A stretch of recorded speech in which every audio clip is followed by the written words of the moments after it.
In productivity analysis, we almost always are calculating productivity measures to compare something. Therefore, it's important in looking at a productivity scenario to first understand what is it here that's probably being compared. You can see that in Archer versus Bronson contracting in this problem. Let's take a look. Archer Contracting repaved 5 miles of 2-lane county roadway with a crew of 6 employees. Okay. This crew worked 8 hours and used $7,000 worth of paving material. Right, okay, so there's Archer, and then there's nearby Bronson Contracting. What did they do? They repaved 30 miles of 4-lane interstate roadway, working 10 days with a crew of 5 people by using $9,000 in paving material. Then both Archer and Bronson rented the same paving equipment to complete their respective assignments, costing $1,500 a day. All right, now, before we look at the questions, productivity is output over input. So I'm just going to take some notes here. The output here is obviously road. I mean, I think I'm going to want to be a little more specific later, but for now I'm just noticing, I mean, what is the product here? These 2 contracting firms are paving. So the output is obviously road. Now, productivity is output over input. Before we go any further with the questions, I noticed that they mentioned a couple different inputs to their operations. Might as well just note that or list that. What is it that we found here in terms of inputs? Okay, repave the roadway with labor. The crews are different sizes, they're working different amounts of time. Obviously, labor is an input here. What else? What else is required? What else are they using? $7,000 worth of paving material. That's in the mix. And then also there's this business down here about renting equipment. So I'm just going to note, I'm just taking notes. Okay, so in the scenario itself, I heard language about 3 different inputs to this process: labor, materials, and then this business about renting the equipment. Okay, now what is it that it's actually asking of us? Let's look at part A. Calculate the labor productivity. Okay, labor productivity is a partial measure. Labor productivity is just output divided by labor. One of the inputs. That's why it's a partial measure. Okay, now, here's what I mean by about comparison. It's saying, please calculate the labor productivity of Archer versus Bronson and declare, based on that, who's the most productive. We want to stay organized. There's Archer and then there's Bronson. So you'll notice that I'm going to structure my calculations that way. Let's have Archer over here and Bronson over here. Now, okay, in both cases, we wish we knew the output. Well, we do know the output. Archer Contracting, for instance, produced 50 miles of 2-lane county roadway, whereas Bronson only 30 miles. Except, wait, you say, well, wait, that's not fair. Okay, first we're just talking about the output, but that's not a fair comparison because it said that Archer was painting 2-lane county roadway and Bronson was paving 4-lane interstate. Now, lanes are the same width, but right, Bronson, well, they didn't get as far down the road because they're paving a road that's twice as wide. We need a way to fairly compare the 2 activities. All right, lanes are always the same width. So instead of saying miles of roadway, that's not fair, one road skinnier than the other, how about miles of lane? That would be the most relevant. So in the case of Archer, 50 times 2 lanes is 100 miles of lane versus over here Bronson, 30 times 4 is actually more output. That's 120 miles of lane. Okay, now we were asked to calculate labor productivity. The only thing we've got essentially is the numerator here. The input is labor. Okay, in the case of Archer, what were we told about labor? Okay, Archer repaved 50 miles of lane. Yes, we've already taken care of that with a crew of 6 employees. Okay, that's important, 6. And they worked 8 days. And I think that's all the information, yeah, that's provided concerning the labor. So that's what, 6 times 8 is 48. This would be employee days. 48 employee days, 48 payroll days. Okay, as opposed to, stay organized, Bronson, 30 miles, 4-lane interstate, working 10 days with the crew of 5 people, somewhat smaller crew, working a longer amount of time. All right, so their payroll is slightly larger, 15 employee days. All right, now we have what we need to actually calculate what we were commissioned. That was the labor productivity in each case. It's just output over input. Okay, so in the case of Archer, what have we got? We've got in the numerator 100, in the denominator 48. My calculator, I get 2.083. What is that? That would be 2.083 miles of lane per employee day, right? 2.3 miles of lane, what's the numerator? Per employee day, what's the denominator? Oh, right. Well, how does that compare to Bronson? Just repeat the arithmetic. 120 divided by 50, and get 2.4 flat, 2.400. Oh, all right. Now, we were actually asked not what these measures were, but who is more productive. Remember, with any productivity measures of any kind, you're always looking for the larger number. Okay, 2.083 versus 2.4. 2.4 is larger. We declare Bronson the winner, at least in terms of labor productivity, because that's what Part A is asking for. Bronson is more productive, larger number. All right, now that only looked at labor. Look at Part B. Assume that both Archer and Bronson Contracting pay their employees $15 an hour and each employee worked 8 hours per day. Calculate that, now wait a minute, not labor productivity, multi-factor productivity of each firm. Now, who is the most productive and by how much? All right, what's the difference here? In a multi-factor productivity measure, we need to include all the inputs. Oh, right, and I had taken notes at the beginning that I actually heard 3 inputs total: labor, materials, and something about renting equipment. Now, that's all going to go in the denominator, right? We're still going to do a ratio, output to inputs, but all 3 of those are going to go in the denominator. The only way that we can mix labor, materials, and renting equipment logically together is to convert them to their financial values and then add them up. The way that I think about it is, when we're doing this analysis, think about it as if you're preparing an invoice for all the money that was spent. Now, to tackle this again, remember there's Archer, stay organized, and then there's Bronson. And you can note output again if you like. That's not going to change. That's the 100 miles of lane here and the 120 miles of lane here. Okay, now input is what got more complicated because it's plural. Inputs. All right, first off, there is labor. Might as well do that because we were just talking about that. In the case of Archer, we know that from our work before, this required 48 employee days. Now, what were we told? Each employee works 8 hours per day. So 48 times 8 would be the total hours on the payroll.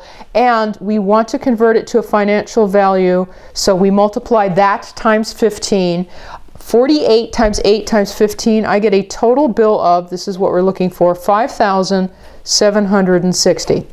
That's essentially the payroll. Okay. Now, wait a minute. Just working on Archer. That's what I mean by an invoice. There was also material.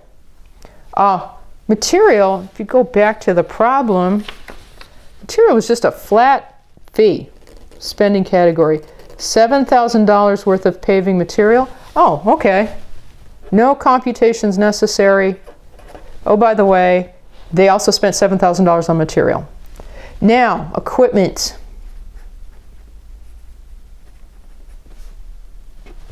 Equipment.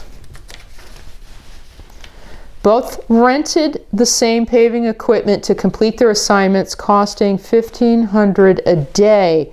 All right, now in the case of Archer, Archer worked 8 days. So there's 8 days of equipment rental at that $1,500 per day. I get a sizable amount. $12,000. So what we've discovered here at this point is that actually Archer Contracting spent as much on renting the equipment as it spent pretty much almost on the payroll and the materials combined. Oh, okay. Now, wait, before we go any further, right, we might as well do these calculations also for Bronson because we're going to need it. Okay, so labor on Bronson's side, Bronson had 50 employee days. Now, it's still 8 hours per day, and it's still $15 an hour, so we're just calculating payroll in the case of Bronson, and it's going to come out somewhat larger than Archer, $6,000. Okay, got that part. Material? Material, Bronson spent more on material, using $9,000 of paving material. Oh, all right. No calculation necessary, you just need to include it. $9,000 in material. And then rental. Bronson worked for 10 days. They had to rent the equipment at that same rate of $1,500 a day. So Bronson also spent a lot on equipment rental, $1,500. They spent as much on equipment rental as they spent on materials and labor combined. All right, now this is what I mean by an invoice. We haven't determined anything yet. Why did we do this? Because we want to calculate the multi-factor measure for Archer and the multi-factor measure for Bronson. The multi-factor measure will be the output the output divided by all the inputs. The output, let's do Archer. The output in the numerator, here's the multi-factor measure, 100, divided by this, 5760, plus that, 7,000, plus that, 12,000. Okay, so I put that in my calculator. That's going to come out to a really small number. 100 divided by all of this added together right here. Yes, I get, ready for this? 0.004039. You say, what? Okay, first off, that curious number, very, very small number, that is the multi-factor productivity measure for Archer, 0.004039.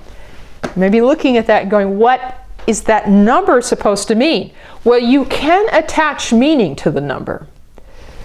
What it means is 0.004039 miles of lane, that's still what the numerator was, per dollar, because that's what the denominator is now. All of these numbers added together is the total spending. So 0.004039 miles of lane, a tiny little bit of lane per dollar spent. Oh, all right. Now, multi-factor measures aren't usually very helpful or insightful by themselves. They take on more meaning when you have something else to compare them to, like another multi-factor measure. Let's do this same arithmetic for Bronson.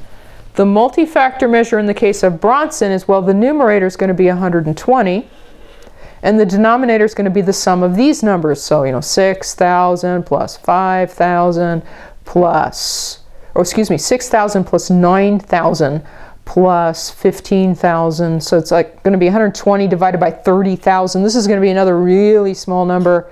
Yes, 0.004000 miles of lane per dollar spent.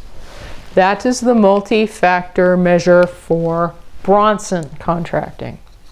Okay, now the question asks, who's the most productive based on this measure, and by how much you're looking for the larger number.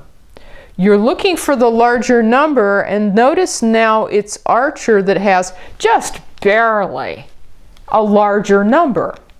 The truth is, in reality, if you were doing this particular analysis for two businesses, I would say, what it looks like is going on here is Archer Contracting and Bronson Contracting are basically very, very similar in their productivity. But nonetheless, for the purpose of answering a question in the textbook, write the larger one wins. Archer is more productive. If you want to say by how much, you could talk about the difference. You could say 0.004039 minus 0.004000. Okay, the difference is kind of microscopic. 0.0000, make sure you have all the zeros in there, 39. That is the difference. By a difference of 0.000039 miles of lane per dollar spent. Okay, that's the absolute difference. You could then divide by the number that you're subtracting by the 0.004 to convert it to a percent difference to kind of give you a little bit of insight on is that good or bad. And what that reveals is it's basically only about a 1% difference. Okay, but Archer is still technically more productive. We've discovered this by like about 1%. All right, so that's part B. Let's look at part C.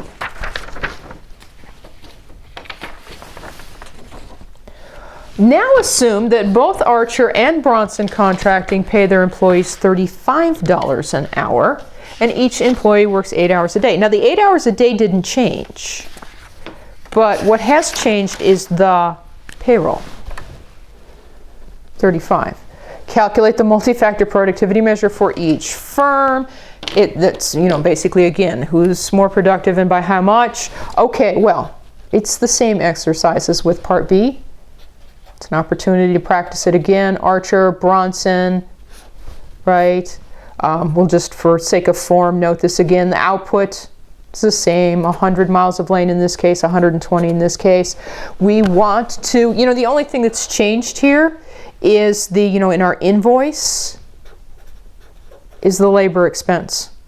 Because now with Archer, let's think, it's 48 labor days, it's still 8 hours a day, but now it's $35 an hour. This is the part that has changed since last time. So the payroll on the project is now $13,440.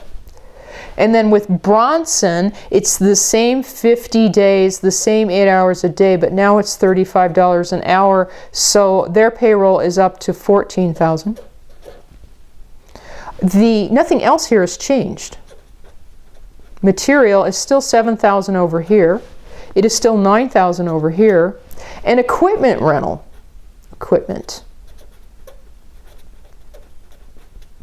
that didn't change either because the number of days is still the same at 8.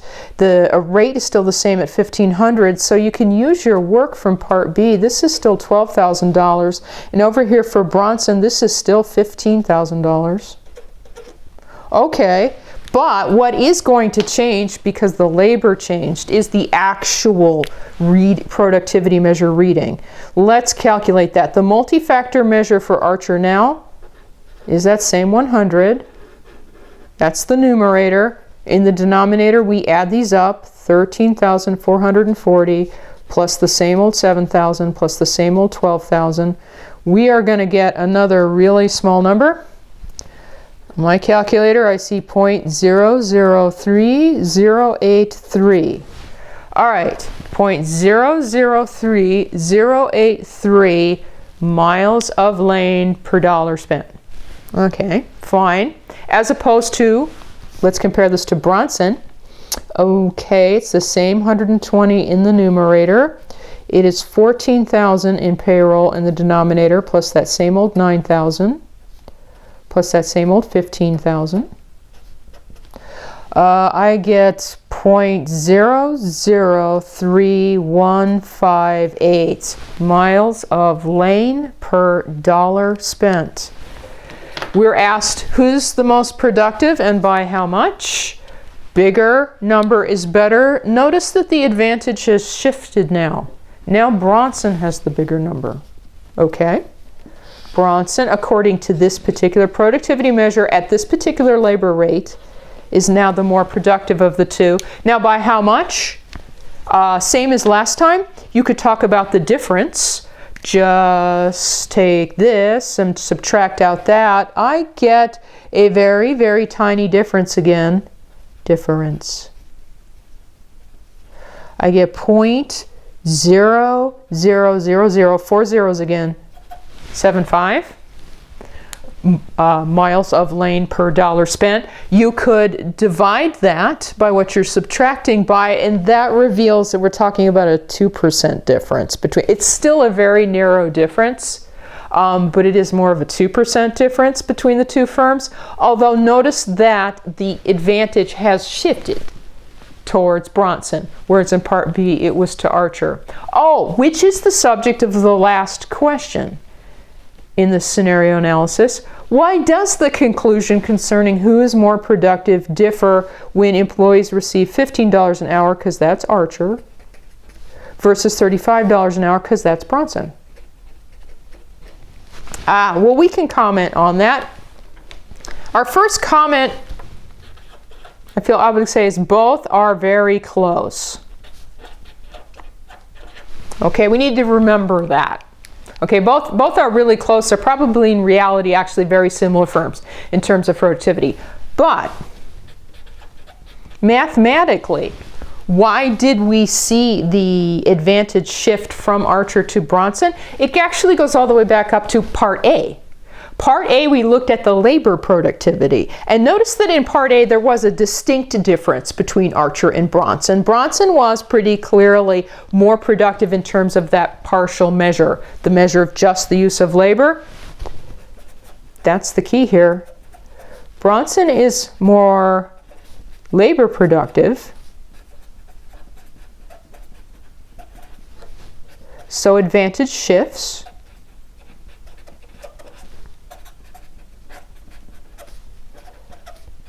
As labor becomes more expensive. And again, they're very, very close. But since Bronson was in essence getting more from the labor that was invested, literally more roadway, that as labor becomes more expensive, right, this is more of an advantage to the firm, at least when compared to Archer.